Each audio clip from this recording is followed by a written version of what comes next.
Bonjour tout le monde. On est... Mon Dieu, je suis non excitée. On est le 20... je suis mêlée, là. On est le 30. On est le 30 décembre. Et je fais une courte vidéo pour vous parler de quelque chose que j'ai découvert depuis peu et qui en fait, qui est en train d'agir un peu comme le font les ateliers de rêve que je fais quand on va dans l'inconscient pour trouver, en fait, pour dévoiler ce qui se maintenait là en place. Et ce que je veux vous parler, je fais jamais ce genre de vidéo-là, mais là, ça a tellement changé les choses de façon... ça a tellement dévoilé de trucs et ça a tellement changé la dynamique, surtout du corps, que je suis obligée de vous en parler. En fait, ce que je veux vous parler, c'est du design humain. J'ai découvert le design humain il y a peut-être 3 ou 4 mois. Et je ne savais pas du tout c'était quoi au juste. Et j'ai découvert un truc vraiment formidable parce que, vous savez, je donne des ateliers de rêve parce que c'est une des techniques avec l'hypnose, entre autres, qui va dans l'inconscient. La conscience s'en va dans les plans qu'on se tient caché à nous-mêmes et dévoile ce qui est à dévoiler. Et le design humain fait la même chose, mais dans mon cas, surtout à propos des structures du corps. En fait, j'ai fait affaire, je vais vous le dire à travers ça, j'ai fait affaire avec Marilyn Vermeer. Je vais vous mettre son lien dans ma vidéo parce qu'elle est vraiment fantastique. Et si vous avez envie d'explorer cette affaire-là, pourquoi je vous parle de ça? Parce que même si la conscience se révèle à elle-même, même si elle se retourne sur elle-même, la vie éveillée ne sait pas tout pour autant dans les tréfonds de l'inconscient. Quand c'était dévoilé le truc qu'on est un trou noir, on est le cosmos, on est ce qui a façonné le cosmos, c'était dévoilé aussi au fil des années après le fait que pour que tout ça tienne en place, il a fallu mettre des structures. Il a fallu mettre des choses immuables qu'on a en tant que ce qu'on est, décider qu'on ne toucherait pas à ça parce que sinon on ne pourrait pas expérimenter ce qu'on est en train d'expérimenter. Et entre autres, le simple fait que les planètes tournent autour du Soleil. Si ça se démanche de milliardième de seconde, tout fout le camp. Il faut que le rêve tienne en place. Et donc, je sais aussi que dans le corps, je voyais déjà par moi-même, évidemment, autant que je peux voir dans les rêves, tout ce qu'on peut se cacher dans l'inconscient, des structures et des trucs qui sont même à l'échelle de la conscience 1 et donc de l'ego 1, c'est-à-dire les archétypes collectifs, les croyances collectives, les trucs, il y a de ce genre de choses-là. On a par exemple comme croyance collective qu'on maintient en place en tant que conscience, le fait que le corps ne va pas vivre bien plus que 85 ans de nos jours. Et de fait, il n'y a personne qui est éternel. Fait que c'est vraiment ancré. C'est pas quelque chose qu'on ne peut pas changer. C'est quelque chose qu'on a décidé pour l'instant qu'on ne changerait pas. Et quand j'ai découvert le design humain, ça m'a fait la même affaire au niveau du corps. C'est-à-dire que j'ai découvert que en venant se donner le jeu d'être dans une conscience incarnée, dans le monde qu'on est en train de vivre, dans le monde relatif. Et là, je ne suis pas au niveau de c'est un rêve, c'est pas un rêve, c'est vrai, c'est pas vrai. On s'en fout, on s'en fout. On s'en fout. L'idée, c'est d'avoir accès à des zones qu'on se cachait, qu'on ne voyait pas de plein gré, même avec une conscience hyper claire. Parce que c'est voulu, parce que c'est comme ça qu'on a tramé le jeu. Et le design humain donne accès à comprendre ton corps, il est né avec quel archétype de base, avec quel égrégore en place. Et ça a changé les choses pour moi parce que, premièrement parce que, bon, j'ai découvert les types qu'il y avait, les types de structures. Il y a plusieurs types de structures. Et comme je me voyais fonctionner, et surtout après le retournement de conscience de 2010, et encore plus dans l'expérience de fusion dans l'absolu de 2015, qui a encore brassé les cartes, on dirait, puis qui a encore agi beaucoup dans le corps, Ben, j'avais des fonctionnements et des choses qui appartenaient au corps et que je comprenais pas d'où ça pouvait venir. Et j'ai découvert, avec Marilyn Vermeer, j'ai découvert que le corps est venu au monde avec la structure inconsciente de projecteur mental.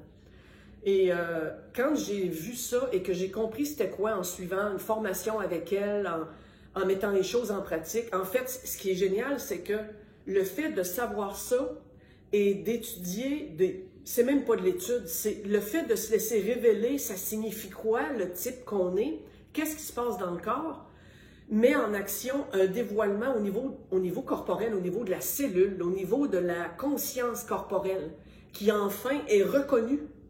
Et ça me fait vraiment l'effet de, comme les rêves de nuit, que les ateliers que je donne avec le rêve de nuit, c'est les patterns émotifs, psychologiques et tout ça, même aussi souvent des trucs de guérison physique qui sont dévoilés.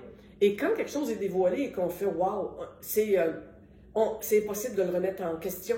C'est automatiquement agissant. Et le design humain en fait ça, mais à foison. Et pour vous donner juste un exemple, le projecteur mental, c'est un des types des projecteurs les plus rares. Les projecteurs sont à peu près 20% des individus sur la planète. Le projecteur mental est environ 2% sur la planète seulement. Et en comprenant ce que ça fait un projecteur mental, c'est un guide ultime.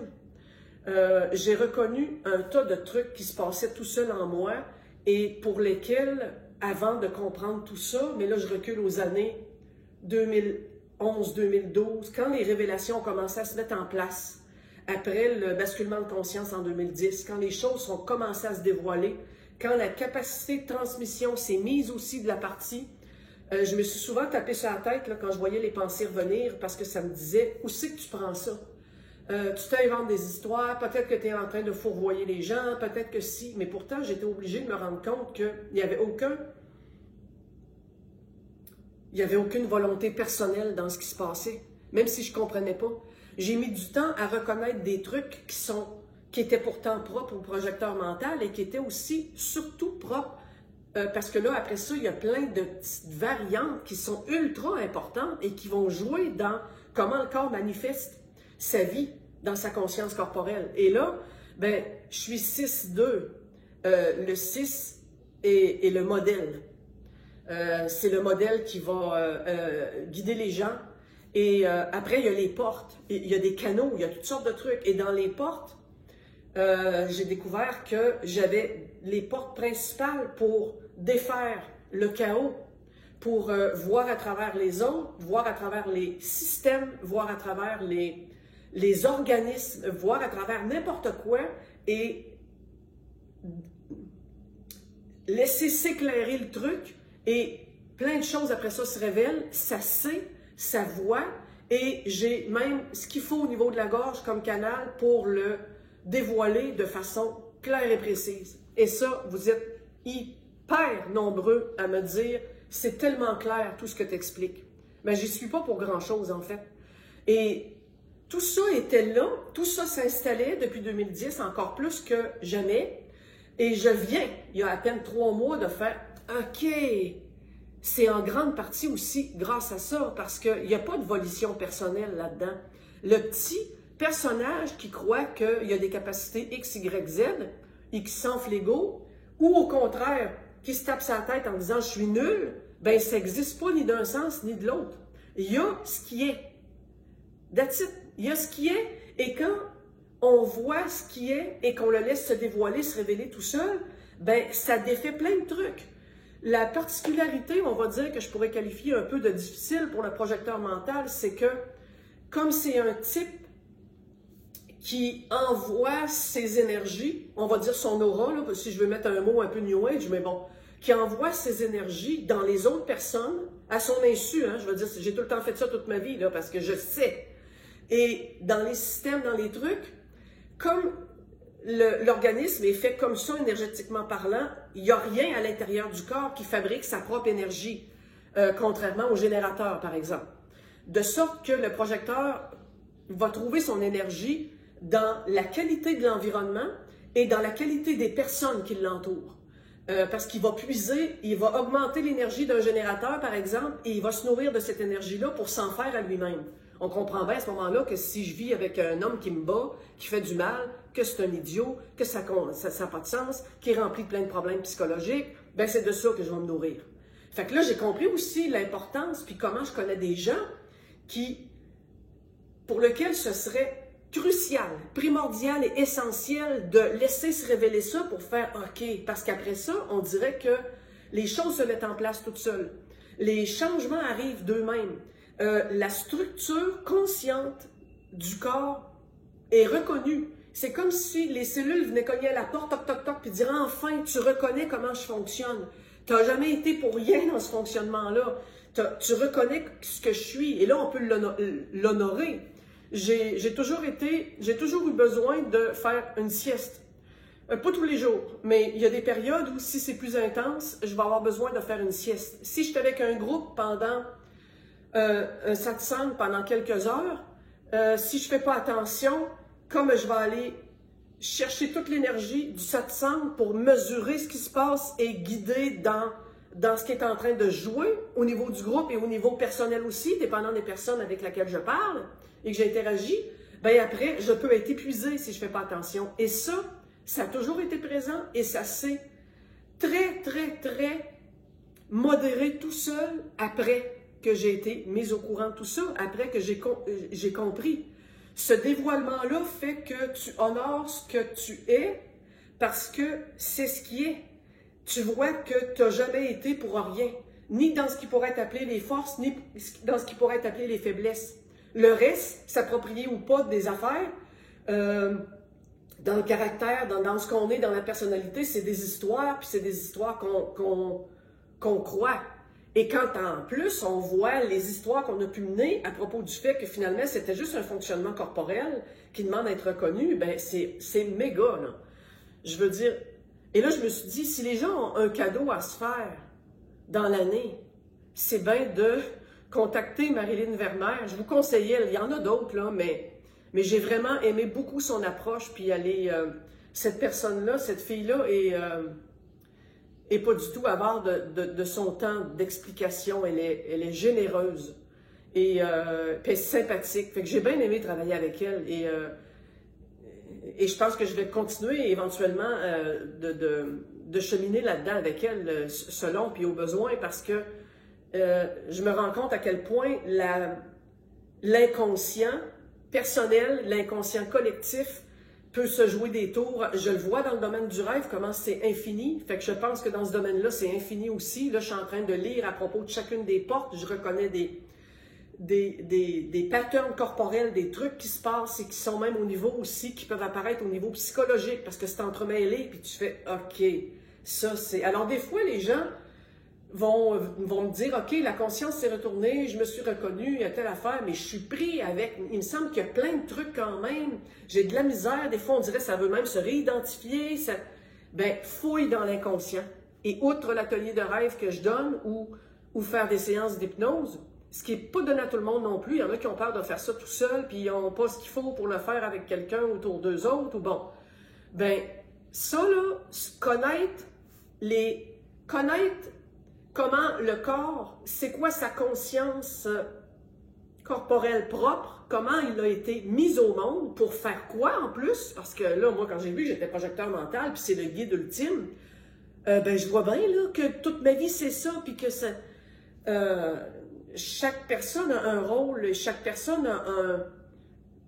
Dans le monde qu'on est en train de vivre, c'est comme un paquet de chaînes de maillons qui sont, ou des facettes de diamants qui forment le 1, et il y a un rôle à jouer, et souvent c'est le fait de pas avoir pu permettre dans l'inconscient de dévoiler et de voir, et pour aller plus loin, j'ai l'impression que la base ultime, c'est au moins de comprendre de quel corps tu t'es doté, comment il fonctionne, qu'est-ce que ça fait ou ça fait pas dans ta vie, dans la vie du corps, dans les échanges, dans ce que tu as besoin dans ton environnement, etc., etc. C'est vraiment vaste. Alors voilà, j'ai pris 15 minutes, je ne vais pas prendre beaucoup de votre temps. Je vais mettre le lien de la personne dont je vous ai parlé, Marilyn Vermeer, qui est vraiment fantastique, en dessous de la vidéo. Et je suis contente de faire cette vidéo-là avant le 1er janvier parce que je trouve qu'en 2025, des fois les gens me disent qu'est-ce que je ferais bien, vers quoi je pourrais aller dans ma prochaine année, j'aimerais ça. Ben, allez vers ça. Allez vers ce qui parle dans l'inconscient pour se faire dévoiler des choses parce que quand on va dans l'inconscient, on n'a pas de travail à faire. On n'a qu'à laisser se dévoiler et automatiquement c'est lu et c'est reconnu. C'est aussi facile que ça. Alors voilà. Bonne et heureuse année 2025 à tous. Bye bye!